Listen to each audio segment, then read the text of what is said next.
Kuwait പരിസ്ഥിതി സംരക്ഷണ സമിതിയുടെ എൻവയോൺമെന്റ് പ്രൊട്ടക്ഷൻ പ്രോഗ്രാമിന്റെ ഭാഗമായാണ് സ്കൂളുകളിൽ ഹരിത പദ്ധതി നടപ്പാക്കുന്നത്.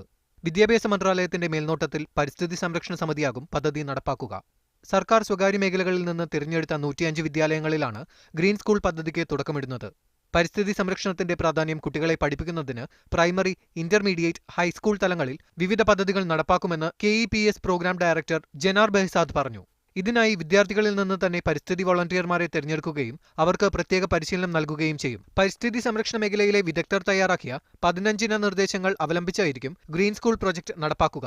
കാലാവസ്ഥാ വ്യതിയാനം, പക്ഷി നിരീക്ഷണം, ജലലഭ്യത തുടങ്ങിയ വിഷയങ്ങൾക്ക് പ്രത്യേക ഊന്നൽ നൽകും. സ്കൂൾ അസംബ്ലിയിൽ തുടങ്ങി പ്രത്യേക വർക്ക്ഷോപ്പുകൾ, ലെക്ചറുകൾ, ഫീൽഡ് ട്രിപ്പ്, ഡോക്യുമെന്ററി പ്രദർശനം എന്നിവയെല്ലാം പരിസ്ഥിതി സംരക്ഷണത്തിന്റെ അജണ്ടയാക്കി പ്രത്യേക സെഷനുകളിൽ സംഘടിപ്പിക്കും. അടുത്തിടെ രൂപവത്കരിച്ച കുവൈറ്റ് പരിസ്ഥിതി പോലീസിന്റെ സഹായവും പദ്ധതിക്ക് ലഭ്യമാക്കുമെന്ന് ജനാർ ബെഹ്സാദ് കൂട്ടിച്ചേർത്തു.